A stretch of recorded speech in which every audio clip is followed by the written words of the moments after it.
Good morning students, once again welcome back for your next chemistry class. Last videos में हमने discuss किया था Rutherford alpha scattering experiment. उससे next videos में हमने Rutherford model of an atom discuss किया था which was actually the discovery of nucleus. चलिए अब आगे बात करते हैं. जैसे कि अगर आपको याद हो कि हमने जब Rutherford model of an atom के पोस्टुलेट्स को डिस्कस किया था उसमें लास्ट में एक पॉइंट हमने डिस्कस किया था. Electrons revolve in circular orbits around nucleus. क्या बोला गया कि न्यूक्लियस के अराउंड जो इलेक्ट्रॉन्स हैं वो सर्कुलर ऑर्बिट में क्या है, मूव करते हैं. जैसे सन के अराउंड जो प्लैनेट्स हैं वो मूव करते हैं लाइक अर्थ. तो दैट मीन्स हमने ये भी कंसीडर किया कि जो Rutherford model of an atom है दैट इज हम ये बोल सकते हैं that is related with the solar system. But वहां पे जो इम्पोर्टेंट पॉइंट था मैंने आपको वहां पे ये चीज बताया भी था कि ये वाला जो पॉइंट है कि इलेक्ट्रॉन्स न्यूक्लियस के आसपास सर्कुलर ऑर्बिट में रिवॉल्व कर रहे हैं. ये Rutherford model of an atom का बहुत बड़ा रीजन बन गया फेलियर के लिए. देखिए कैसे उसके फेलियर के लिए रीजन बन गया. देखिए दिस इज व्हाट न्यूक्लियस. ये हमारे पास क्या है, न्यूक्लियस.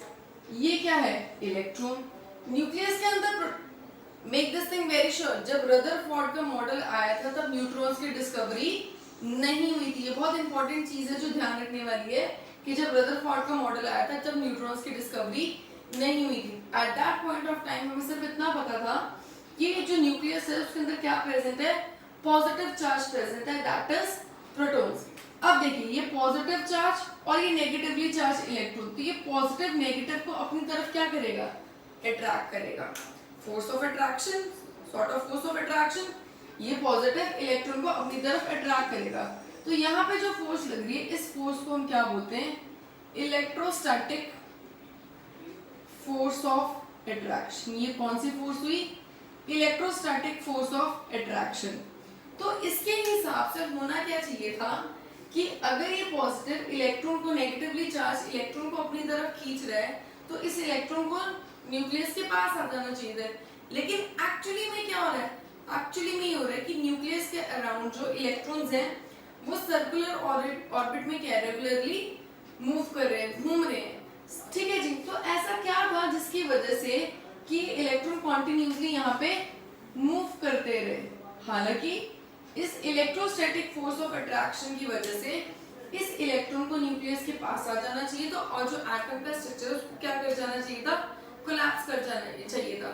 बट ऐसा नहीं होता और इसी चीज को जो रदरफोर्ड है वो एक्सप्लेन नहीं कर पाया. उसने ये बात तो बोल दी कि न्यूक्लियस के अराउंड इलेक्ट्रॉन जो है वो सर्कुलर ऑर्बिट में रिवॉल्व कर रहे हैं, लेकिन कैसे रिवॉल्व कर रहे हैं उस सर्कुलर ऑर्बिट में, इस चीज को जो रदरफोर्ड है वो एक्सप्लेन नहीं कर पाया. आपको सोचिए कि पॉजिटिव है नेगेटिव है इसको अपनी तरफ अट्रैक्ट करेगा तो ये इलेक्ट्रॉन तो इसके पास, इसको तो घूमने का तो कोई मतलब ही नहीं है. लेकिन हम क्या देख रहे हैं कि जो इलेक्ट्रॉन है वो कॉन्टिन्यूसली क्या है, सर्कुलर ऑर्बिट में मूव करता है, सर्कुलर ऑर्बिट में रिवॉल्व करता है. जब कोई चीज मूव कर रही है, ठीक है, और उसकी डायरेक्शन हर बार चेंज हो रही है, ठीक है, तो दैट मींस उसकी वेलोसिटी चेंज हो रही है. हम बोल सकते हैं ना कोई चीज रेगुलरली मूव कर रही है तो इसका मतलब उसका डायरेक्शन ऑफ मोशन भी क्या हो रहा है, चेंज. जिस इलेक्ट्रॉन आपको कॉन्टिन्यूसली मूव कर रहा है, मोशन में है, बट उसकी डायरेक्शन भी चेंज हो रही है तो दैट मींस उसकी स्पीड चेंज हुई है. पर अगर डायरेक्शन के साथ स्पीड चेंज हो रही है उसको हम क्या बोलते हैं, velocity. That means when this electron is continuously moving in this orbit the velocity is changing. Because of change in velocity acceleration भी क्या है, चेंज होगी. वेलोसिटी चेंज होगी तो एक्सेलरेशन भी चेंज होगी. और एक्सेलरेशन किस पे डिपेंड करती है, फोर्स पे. हमने फॉर्मूला पढ़ा है, force equals to mass into acceleration. ठीक है जी. क्या बोल रहे हैं, इलेक्ट्रॉन कॉन्टिन्यूसली सर्कुलर ऑर्बिट में मूव कर रहा है, उसका डायरेक्शन ऑफ मोशन चेंज होता जा रहा है. दैट मींस इस इलेक्ट्रॉन की जो वेलोसिटी है वो हर बार क्या हो रही है, चेंज हो रही है with the changing direction. Velocity change होने का मतलब है एक्सेलरेशन चेंज हो रही है। एक्सेलरेशन किस पे डिपेंड करती है? फोर्स पे। फोर्स क्या होता है? Mass into acceleration. That's why we say that कि एक्सेलरेशन चेंज होने का मतलब क्या है? फोर्स भी चेंज हो रही है। लेकिन जब तक ये इलेक्ट्रॉन यहाँ रेस्ट में पड़ा था, जब तक ये इलेक्ट्रॉन मूव नहीं कर रहा था, ये पॉजिटिव इस नेगेटिवली चार्ज इलेक्ट्रॉन को अपनी तरफ खींच रहा था, तब यहाँ पे कौन सी फोर्स एक्टिवेट हो रही थी? Electrostatic force of attraction. लेकिन जब ये इलेक्ट्रॉन कॉन्टिन्यूसली सर्कुलर ऑर्बिट में मूव कर रहा है, तो जो इलेक्ट्रोस्टैटिक फोर्स ऑफ अट्रैक्शन है वो किस में कन्वर्ट हो जाती है? It converts into centripetal force. किस में कन्वर्ट हो जाती है? Centripetal force. सेंट्रीपिटल फोर्स क्या होती है? The force which is activated due to circular motion. Circular motion की वजह से जो फोर्स एक्टिवेट हो रही है उसको हम क्या बोलते हैं? Centripetal force. दैट मींस यहाँ पे जो इलेक्ट्रोस्टैटिक फोर्स है वो due to continuous circular motion of electron, वो फोर्स किस में कन्वर्ट हो गई? Centripetal force of electron. Continuously electron move करने की वजह से वो इलेक्ट्रोस्टैटिक फोर्स किस में कन्वर्ट हो चुकी है? सेंट्रीपिटल फोर्स में। तो दैट मींस हमारे पास एक रिलेशन भी आया, electrostatic force of attraction is equals to centripetal force of attraction. इस केस में क्या हो गया? जो इलेक्ट्रोस्टैटिक फोर्स ऑफ अट्रैक्शन है वो किसके इक्वल आ गई? Centripetal force of attraction. क्यों? क्योंकि कॉन्टिन्यूसली मूव करने की वजह से ये इलेक्ट्रोस्टैटिक फोर्स ऑफ अट्रैक्शन किस में कन्वर्ट हो गई? सेंट्रीपिटल फोर्स में कन्वर्ट होगी due to circular motion of the electron. ठीक है जी। दैट लेकिन अभी भी ये चीज बिल्कुल क्लियरली इलेबोरेट नहीं हुई। होना क्या चाहिए? हम तो ये सोच के चल रहे, ठीक है ये बात तो हमें समझ आ गई कि वो यहाँ पे क्यों घूम रहे हैं, लेकिन ये भी तो सोचने वाली बात है ना कि पॉजिटिव नेगेटिव ये तो अट्रैक्ट तो करने चाहिए ना, पर ये इलेक्ट्रॉन यही क्यों घूमता जा रहा है? ठीक है, सर्कुलर मोशन की वजह से यहाँ घूम रहा है, दैट वी अंडरस्टूड, लेकिन ये भी तो समझना चाहिए ना कि इलेक्ट्रॉन को इसके पास भी तो आना चाहिए फोर्स ऑफ अट्रैक्शन की वजह से। ऐसा क्यों नहीं हो रहा? इस चीज को जो रदरफोर्ड है एक्सप्लेन नहीं कर पाया, और ये एक बहुत बड़ा रीजन बन गया Rutherford model of an atom के फेलियर के। अब हम डिस्कस करेंगे, ये तो जस्ट इंट्रोडक्शन थी, क्या रीजन बना Rutherford model of an atom के फेलियर का। ठीक है जी, अब बात करते हैं failure of Rutherford model of an atom. हाँ जी, फेलियर क्या था? सबसे पहला पॉइंट ये था, he cannot explain the stability of an atom। जो रदरफोर्ड है वो किसी एटम की स्टेबिलिटी को एक्सप्लेन नहीं कर पाया। ये बात किसने कही? मैक्सवेल ने। ये बात किसने की? मैक्सवेल इलेक्ट्रोमैग्नेटिक थ्योरी से ये चीज प्रूव हुई थी कि जो रदरफोर्ड है वो अपना एटम की स्टेबिलिटी को एक्सप्लेन नहीं कर पाया। जो मैक्सवेल की थ्योरी बता रही हूँ, क्या थ्योरी थी? जो मैक्सवेल की थ्योरी वो ऑलरेडी प्रूवन थी, प्रैक्टिकली प्रूवन थ्योरी थी, तो उस पर कोई ऑब्जेक्शन क्रिएट नहीं हो सकता था। क्या था? आपके नोट्स में सबसे पहली लाइन मेंशन है, any accelerated particle, any accelerated charge particle, rather any accelerated charged particle emits radiation। radiation क्या है? एक तरह की एनर्जी। emits radiation। radiation किस फॉर्म में? लाइट की फॉर्म में। and loses energy। मैक्सवेल की थ्योरी ये कहती थी कोई भी एक्सेलरेटेड चार्ज पार्टिकल है, ठीक है, एक्सेलरेटेड का मतलब क्या है कि वो मोशन में है, उसकी कुछ वेलोसिटी है। एक्सेलरेटेड चार्ज पार्टिकल का मतलब क्या है कि उसकी कुछ वेलोसिटी, कॉन्टिन्यूसली मूविंग पार्टिकल है और उस पर कुछ चार्ज भी है। अगर कोई पार्टिकल कॉन्टिन्यूसली मूव कर रहा है, ठीक है, और उस पर कोई अगर वो चार्ज भी है, तो वो कॉन्टिन्यूसली क्या कर रहा है? रेडिएशन एमिट कर रहा है और साथ साथ एनर्जी लूज कर रहा है, और साथ साथ एनर्जी क्या कर रहा है? लूज कर रहा है।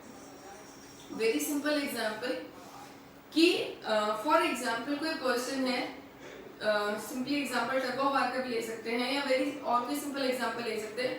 एक एक पर्सन है, he is continuously having some healthy diet, वो वर्क करता जा रहा है, ठीक है, लेकिन एक पर्सन है उसको कोई हेल्दी डाइट नहीं मिल रही है, तो जितना उसने खाया वो एनर्जी भी उसकी क्या है, लूज होती जा रही है। या आप सिंपल डेली रूटीन में एग्जांपल ले लीजिए, सुबह उठते हैं हम बिल्कुल फ्रेश होते हैं, ठीक है, दिन भर काम करते हैं, धीरे धीरे धीरे धीरे हमारी एनर्जी कम होती जाती है और शाम को आके बोलते हैं मम्मा हम थक गए, पापा हम थक गए। दैट मीन्स हमने हमारी एनर्जी क्या करी है, लूज करी। स्टार्टिंग में अर्ली इन द मॉर्निंग हमारे अंदर बहुत ज्यादा एनर्जी थी, एज द डे पासेस हमने काम किया, हमारी एनर्जी क्या हो गई, कम हो गई। Same is there with the particle. अगर कोई पार्टिकल कॉन्टिन्यूसली मूव कर रहा है, मूव करने का मतलब है वो कॉन्टिन्यूसली काम कर रहा है, काम कर रहा है, तो धीरे धीरे धीरे धीरे उसकी एनर्जी क्या होगी, कम होना चाहिए ना। तो अब देखिए मैक्सवेल ने क्या कहा, दोबारा उसी बात पे आते हैं। मैक्सवेल के अकॉर्डिंग, जैसे कि हमें पता है ये न्यूक्लियस है, इसके अराउंड जो इलेक्ट्रॉन्स है वो कॉन्टिन्यूसली सर्कुलर ऑर्बिट में रिवॉल्व करते हैं। तो मैक्सवेल ने भी ये बोला, इलेक्ट्रॉन कॉन्टिन्यूसली मूव कर रहा है, उसका डायरेक्शन ऑफ मोशन चेंज हो रहा है, तो इसका मतलब उसकी एक्सेलरेशन भी चेंज हो रही है, फोर्स भी चेंज हो रही है। फोर्स कौन सी है, सेंट्रीपिटल फोर्स है, क्योंकि सर्कुलर मोशन में मूव कर रहा है। कौन सी फोर्स है, centripetal force, which is due to circular motion. तो दैट मीन्स फोर्स भी चेंज हो रही है। इसका मतलब बात हो क्या रहा है, इलेक्ट्रॉन है, कॉन्टिन्यूसली मूव कर रहा है, वेलोसिटी इसकी चेंज हो रही है, एक्सेलरेशन भी चेंज हो रही है, इलेक्ट्रॉन पे चार्ज भी है। और मैक्सवेल ने क्या कहा, एनी एक्सेलरेटेड चार्ज पार्टिकल, अगर कोई एक्सेलरेटेड चार्ज पार्टिकल है, ये इलेक्ट्रॉन के पास एक्सेलरेशन भी है, इस पे चार्ज भी है, कोई एक्सेलरेटेड चार्ज पार्टिकल है, अगर वो कॉन्टिन्यूसली मूव करता है तो वो लूज करता है एनर्जी, लूजेस एनर्जी। अगर कोई एक्सेलरेटेड चार्ज पार्टिकल है, वो कॉन्टिन्यूसली मूव कर रहा है, इसका मतलब वो एनर्जी लूज करेगा।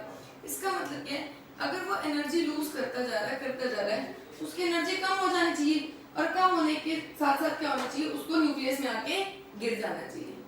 मैक्सवेल ने क्या बोला कि अगर कोई इलेक्ट्रॉन सर्कुलर ऑर्बिट में रेगुलरली मूव कर रहा है, कॉन्टिन्यूसली मूव कर रहा है, तो धीरे धीरे क्या कर रहा है, सारा दिन हर टाइम मूव करने की वजह से वो अपनी एनर्जी क्या है, लूज कर रहा है। और जब एनर्जी लूज करता है, हम सुबह बड़ी जोश से काम करते हैं, वी आर क्वाइट एक्साइटेड, जल्दी जल्दी जल्दी जल्दी काम, जैसे जैसे हमारी बॉडी की एनर्जी जाने लगती है, वैसे वैसे हमारा काम धीरे होना। फर्स्ट लेक्चर में बिल्कुल एक्टिव होते हैं, लास्ट लेक्चर में मैम बस और नहीं पढ़ा जा रहा, रीजन हमारी एनर्जी कम हो गई है। सेम थिंग इज देयर, अगर ये चीज कॉन्टिन्यूसली मूव कर रही है, तो इसकी एनर्जी क्या हो रही है, लूज हो रही है, और एनर्जी लूज होने की वजह से क्या होना चाहिए, ये ज्यादा पावरफुल हो गया, ये तो काम नहीं कर रहा, जो प्रोटॉन्स है अंदर पॉजिटिव चार्ज है, ये तो काम नहीं कर रहा। जब इसकी एनर्जी तो इसको तो अपनी तरफ खींच लेना चाहिए, मतलब इलेक्ट्रॉन को न्यूक्लियस के अंदर गिर जाना चाहिए, लेकिन ऐसा नहीं होता। अगर इलेक्ट्रॉन न्यूक्लियस में गिर गया, इसका मतलब ये क्या है, कोलैप्स कर गया, एटम क्या है, डिस्ट्रॉय हो गया। लेकिन ऐसा हो तो नहीं रहा, हो क्या रहा है, इलेक्ट्रॉन तो कॉन्टिन्यूसली मूव कर ही रहा है। तो दैट मींस जो रदरफोर्ड था वो इस चीज को एक्सप्लेन नहीं कर पाया। मैक्सवेल ने ये बात बिल्कुल सही कही कि कोई चीज अगर मूव कर रही है, उसकी एक्सेलरेशन चेंज हो रही है, तो क्या होगा, कॉन्टिन्यूसली मूव करने की वजह से उसकी एनर्जी लूज होगी। और किसी चीज की एनर्जी लूज होती, अगर इस इलेक्ट्रॉन की एनर्जी लूज हो रही है, तो वो आके न्यूक्लियस में गिर जाएगा, उसका स्ट्रक्चर क्या है, कोलैप्स हो जाएगा। लेकिन रियलिटी में ऐसा नहीं हुआ, इस वजह से रदरफोर्ड इस मॉडल को एक्सप्लेन नहीं कर पाया। दैट मींस ये कहीं ना कहीं उसका फेलियर और उसका ड्रॉबैक का रीजन बन गया। ठीक है जी, अब हम नेक्स्ट डिस्कस करेंगे सेकंड लिमिटेशन। ठीक है जी, सेकंड लिमिटेशन क्या है कि जो रदरफोर्ड है वो लाइन स्पेक्ट्रम या डिस्क्रीट स्पेक्ट्रम को एक्सप्लेन नहीं कर पाया। किस चीज को एक्सप्लेन नहीं कर पाया, लाइन स्पेक्ट्रम, या फिर हम इसको क्या बोल सकते हैं, डिस्क्रीट स्पेक्ट्रम। लाइन स्पेक्ट्रम या डिस्क्रीट स्पेक्ट्रम का क्या मतलब है, स्पेक्ट्रम क्या चीज होती है, विबग्योर, आपने ये चीज पढ़ा है, प्रिज्म में से जब लाइट पास होती है वो 7 कलर्स में डिवाइड हो जाती है, जिसको हम क्या बोलते हैं, विबग्योर। ठीक है, तो दैट मीन्स रदरफोर्ड जो है इस स्पेक्ट्रम को एक्सप्लेन नहीं कर पाए। डिस्क्रीट का मतलब है कुछ कलर्स दिखे, कुछ कलर्स नहीं दिखे। समटाइम कोई अपरेटस है, उसके अंदर कोई गैस वगैरह, उसमें से व्हाइट लाइट को पास किया गया, तो यहाँ पे पूरा विवग्यो नहीं है, कभी कुछ कोई कलर दिखे, कभी कोई कलर्स दिखे। दैट मीन्स 7 के 7 कलर्स एक बार में नहीं दिखे। इसका मतलब क्या था? इसका मतलब ये था कि कुछ पार्टिकल्स जो हैं वो इसमें से पास हो रहे हैं, और कुछ पार्टिकल, या ये कह लीजिए ये रेस जो हैं, इस रेस के पार्टिकल, इस गैस में से कुछ पार्टिकल्स पास हो रहे हैं, कुछ नहीं पास हो रहे। जो पास हो रहे हैं उनकी वजह से हमें यहाँ पे कलर अपेयर हो रहा है, और जो नहीं पास हो रहे उनकी वजह से कलर अपेयर नहीं है। तो दैट मीन्स सब कुछ डिस्टर्ब था। हालांकि ये टॉपिक हमारे पास बहुत डिटेल में आ गया, हम आगे जाके स्पेक्ट्रम में इस चीज को डिस्कस करेंगे। तो दैट मीन्स सेकेंड लिमिटेशन हमारी ये हो गई, सेकेंड ड्रॉबैक ये हो गया कि रदरफोर्ड जो है वो लाइन स्पेक्ट्रम या फिर और क्या बोल सकते हैं, डिस्क्रीट स्पेक्ट्रम को एक्सप्लेन नहीं कर पाया। और जो लास्ट हमारी सबसे इंपॉर्टेंट लिमिटेशन पहली वाली कि वह स्टेबिलिटी को एक्सप्लेन नहीं कर पाया। ठीक है, नेक्स्ट हमारे पास लास्ट जो ड्रॉबैक था, लास्ट जो फेलियर था, वो ये था कि रदरफोर्ड ये भी नहीं एक्सप्लेन कर पाया कि जो इलेक्ट्रॉन सर्कुलर ऑर्बिट में मूव कर रहे हैं उनकी एनर्जी कितनी है। जो इलेक्ट्रॉन सर्कुलर ऑर्बिट में मूव कर रहे हैं उनकी एनर्जी कितनी है और वो कैसे डिस्ट्रीब्यूटेड है। ऐसा तो नहीं एक इलेक्ट्रॉन है, 2 इलेक्ट्रॉन है तो सबकी एनर्जी अलग है या सेम है। इस चीज को भी जो रदरफोर्ड है वो एक्सप्लेन नहीं कर पाया। तो जितने भी रदरफोर्ड के फेलियर्स थे, लिमिटेशंस थी, उसको ओवरकम किया हमारे next model of an atom, that is Bohr model, जो हम फर्दर वीडियोस में डिस्कस करेंगे। So this was all about limitations और failures of Rutherford model of an atom. और यहाँ तक का सिलेबस है आपका यूनिट टेस्ट फर्स्ट का सिलेबस, जिसमें आपका discovery of anode rays, discovery of cathode rays आ गया, रदरफोर्ड एक्सपेरिमेंट आ गया, डिस्कवरी ऑफ न्यूट्रॉन आ गया, discovery of nucleus. That means ये वाला टॉपिक आपका लास्ट टॉपिक था यूनिट टेस्ट फर्स्ट का। ठीक है जी। सो यहाँ तक की जितनी भी वीडियोस हो उनको आप थॉरली देखें, सो दैट कि आप उस चीज को समझ सकें। If any of the doubt you people have, you can ask any how, but try to clear your doubts as soon as possible before the exams. So keep studying, students. This is a very crucial time. Thank you so much.